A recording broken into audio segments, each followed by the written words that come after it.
সঞ্জীবন বিশ্বাসের লেখা মা খুব ভালো লাগলো, তাই পাঠ না করে এবং আপনাদের সাথে শেয়ার না করে পারলাম না। ও মা, কেমন আছো তুমি? চিঠির আগে প্রিয় কিংবা শ্রীমতী বসাতে বড্ড ন্যাকামি লাগলো। অবাক হচ্ছ তাই তো? ফোন থাকতে হঠাৎ চিঠি কেন? থাক না আজকে আধুনিকতা, আবার একটু পুরনো হই। সারাদিন কাজকর্মের পর পিয়ন এসে যখন তোমার হাতে চিঠিটা দেবে, তখন তোমার গায়ে কাঁটা দেবে আমি জানি। সবার আগেই বলে দিই, কলকাতার ভাড়া করা ফ্ল্যাটে আমি আর 4 জন বন্ধু মিলে দিব্যি আছি। কাজের চাপ একটু বেশি, তবে তোমার কথা মতো খাওয়া দাওয়াটা ঠিকঠাকই করছি। ও, তোমাকে দুটো মজার কথা বলি আগে। জানো মা, কলকাতায় একরকম গাড়ি বেরিয়েছে, মোবাইল ফোন থেকে বুক করতে হয়, আর আমাকে একদম নিয়ে চলে যায় ফ্ল্যাটের নিচ থেকে অফিসে। জীবনটা কত সহজ হয়ে গেছে, তাই না মা? অথচ বাবা এক সময় লোকাল বাসের ভিড় টপকে অফিসে যেত। এই, বাবাকে কিন্তু বলবে না আমি তোমাকে চিঠি লিখছি। লোকটা এমনি আমাকে পাগল ভাবে, তারপর যদি দেখে এই ধরনের উদ্ভট সব কাজকর্ম করছি, তাহলে আর রক্ষে নেই। ও, আর একটা কথা, এখন মোবাইল দিয়ে খাওয়ারও অর্ডার করা যায়। নিজের পছন্দের মতো রেস্টুরেন্ট থেকে নিজের পছন্দের খাবার অর্ডার করো, আর ওরা তোমাকে তোমার বাড়িতে এসে দিয়ে যাবে। কত ভালো, তাই না? জানো মা, অনেকদিন তোমার হাতে ফ্রায়েড রাইস আর চিলি চিকেন খাইনি। আমার রুমমেট অখিল বলেছে ও এবার ছুটিতে আমার সাথে আমাদের বাড়িতে যাবে তোমার বিখ্যাত ফ্রায়েড রাইস আর চিলি চিকেন খেতে। অনেকদিন পর কলমে হাত দিলাম। কম্পিউটারের খটখটানি আর মোবাইলের চাপাচাপিতে বাংলা হাতের লেখার কি হাল করেছি দেখেছ? তোমার ছেলে আধুনিক হয়েছে।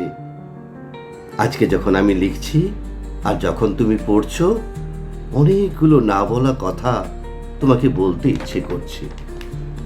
ও মা, আমার চিঠি পড়তে পড়তে আবার গ্যাসে ভাত বসিয়ে আসনি তো? তোমার যা ভুলো মন। কাজ থেকে ফিরেছি, বাইরে বৃষ্টি পড়ছে। বিছানার উপরে এই ল্যাপটপটাকে খোলা অবস্থায় রাখা। চিঠি লিখতে লিখতে কাপের কফিটা ঠান্ডা হয়ে গেছে বোধহয়। জানো মা, ছেলেবেলাটাকে বড্ড মিস করছি। কালকে রাতে আমাদের ফ্ল্যাটের সবচেয়ে উঁচু ছাদে বসে আকাশের দিকে তাকিয়েছিলাম। এই তো 2 দিন আগেই কেমন সকালবেলা স্নান করে স্কুলের ড্রেস পরে স্কুলে ছুটতাম। জানো মা, টিফিন বক্সের গন্ধটা এখনো আমার নাকে লেগে আছে। তারপরই তো কলেজ, প্রেম, ভালোবাসা, বিচ্ছেদ, তোমাকে জড়িয়ে ধরে কান্না করা। জানো মা, আজকে খুব কান্না পাচ্ছে, কারণ জানি না। হয়তো সময়ের থেকে ব্যস্ত হতে গিয়ে কাছের মানুষগুলোকে সময় না দিতে পারার জ্বালা আমাকে অতিষ্ঠ করে তুলেছে।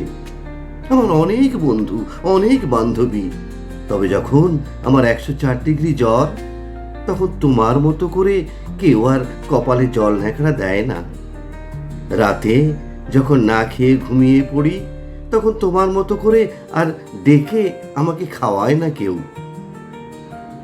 স্কুলে যখন যেতাম, তখন বাবা আমাকে না জানিয়ে আমার পকেটে টাকা ভরে দিত।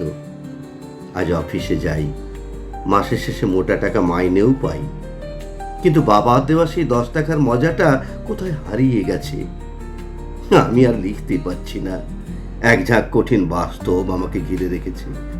পুরো ফ্ল্যাটটায় আমি একা। একটু বাদে রুমমেট আসবে, মদ আনবে, তারা খাবে, আমাকে দেবে। আমাকে বাঁচাও মা, আমি হেরে যাচ্ছি। তোমার ছেলে স্বপ্ন দেখার জন্য মাটিতে পা না রেখে আকাশে উঠতে গিয়েছিল। আজ একটু মাটির দরকার। আজকে আমার তোমাকে দরকার। আমি জানি তোমার চোখে জল, আমি এও জানি তোমার বুকের বাম পাশে 10 মাস 10 দিনের সেই কষ্টটা আটকে আছে। মা, তোমার অবাক লাগছে না? 2 দিন আগেই এই আইনি প্রাইভেসি বলা ছেলেটা আজকে তোমাকে চাইছে। বলছি, ওরা বোধহয় চলে এসেছে, বুঝলে? বাইরে কলিং বেলের আওয়াজ হলো। ভাবছি আজকে একটু বৃষ্টি ভিজবো, কালকে আবার অফিস, আবার কলকাতার রাস্তায় জ্যাম, আবার প্রচণ্ড গরমে গাছতলা থেকে এসির নিচে ঢুকে যাওয়া। তোমার ছেলে আজ অনেক বড় হয়ে গেছে মা, অনেক বড়।